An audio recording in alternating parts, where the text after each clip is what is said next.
بسم اللہ الرحمن الرحیم۔ آپ سبھی ناظرین کو شجاعت وائس چینل پر دل کی گہرائیوں سے خوش آمدید اور پیار بھرا سلام۔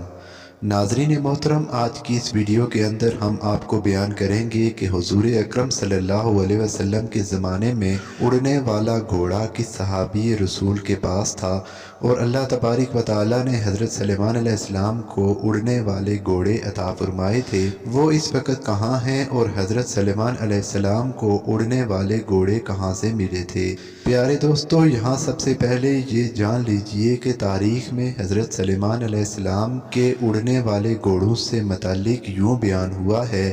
کہ اللہ تبارک و تعالیٰ نے حضرت سلیمان علیہ السلام کو بہت سے معجزے عطا کر رکھے تھے۔ آپ علیہ السلام جانوروں کی بولیاں سمجھ لیتے تھے، ہوا پر آپ علیہ السلام کا قابو تھا، آپ علیہ السلام کا تخت ہوا میں اڑا کرتا تھا، یعنی صبح اور شام مختلف سمتوں کو ایک ایک ماہ کا فاصلہ طے کر لیا کرتا تھا۔ حضرت سلیمان علیہ السلام کی سب سے بڑی خوبی یہ تھی کہ آپ علیہ السلام کی حکومت صرف انسانوں پر ہی نہ تھی بلکہ جنات بھی آپ علیہ السلام کے تابع تھے۔ نہ صرف جنات اور حیوانات بلکہ دنیا کی تمام تر مخلوقات ہر وقت حضرت سلیمان علیہ السلام کی خدمت میں موجود رہا کرتی تھی۔ پیارے دوستو، اس خوبصورت حکومت اور بادشاہت کے ساتھ ساتھ اللہ تبارک و تعالیٰ نے آپ علیہ السلام کو خوبصورت اڑنے والے گھوڑے بھی عطا فرمائے تھے جو سفید پروں والے اور نہایت ہی خوبصورتی کے حامل تھے۔ یعنی ہم یہ کہہ سکتے ہیں کہ حضرت سلیمان علیہ السلام دنیا کے واحد بادشاہ ہیں جن کو اللہ تبارک و تعالیٰ نے اڑنے والے گھوڑے عطا فرمائے تھے،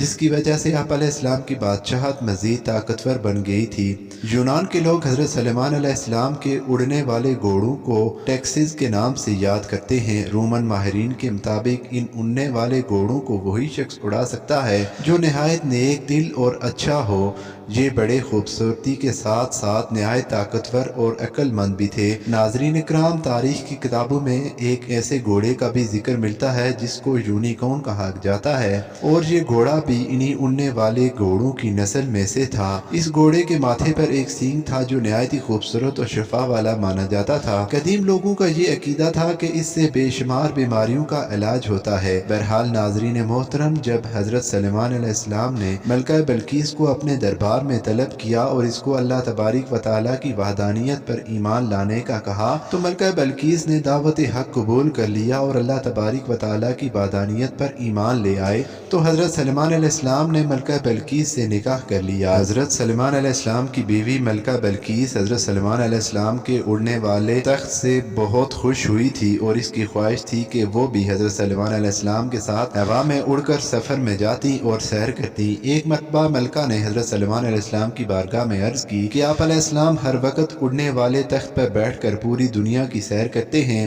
میری بھی خواہش ہے کہ آپ علیہ السلام کے اڑنے والے تخت پر بیٹھ کر پوری دنیا کی سیر کر سکوں۔ اس طرح جب ملکہ بلقیس نے حضرت سلیمان علیہ السلام کے سامنے اپنی خواہش کا اظہار کیا تو حضرت سلیمان علیہ السلام نے فوراً ہوا کو حکم دیا تو ہوا میں اڑنے والا تخت آپ علیہ السلام کے سامنے موجود ہوا۔ اس وقت حضرت سلیمان علیہ السلام نے ہوا کو حکم دیا کہ ملکہ بلقیس کو پوری دنیا کی سیر کرا، لہٰذا وہ اور حضرت سلیمان علیہ السلام اس پر سوار ہوئے اور وہ تخت ہوا میں اڑنے لگا۔ جس طرح حضرت سلیمان علیہ السلام اور ملکہ بلقیس پوری دنیا کی سیر کرتے کرتے ایک جزیرے کے پاس پہنچے، ہوا میں اڑنے والے اس تخت نے حضرت سلیمان علیہ السلام اور ملکہ بلقیس کو سمندر کے بالکل درمیان میں اتار دیا۔ جس جگہ حضرت سلیمان علیہ السلام اور ملکہ بلقیس کو اتارا گیا تھا وہ 7 سمندروں کے درمیان ایک خوبصورت جگہ تھی۔ ملکہ اس جزیرے میں اتر کر سیر کرنے لگی اور جزیرے کی خوبصورتی کو دیکھ کر بہت خوش ہونے لگی کہ اچانک اس کا گزر ایک ایسی جگہ سے ہوا جہاں پر کافی سارے گھوڑے موجود تھے اور وہ گھوڑے آپس میں کھیل رہے تھے۔ ملکہ بلقیس ان گھوڑوں کو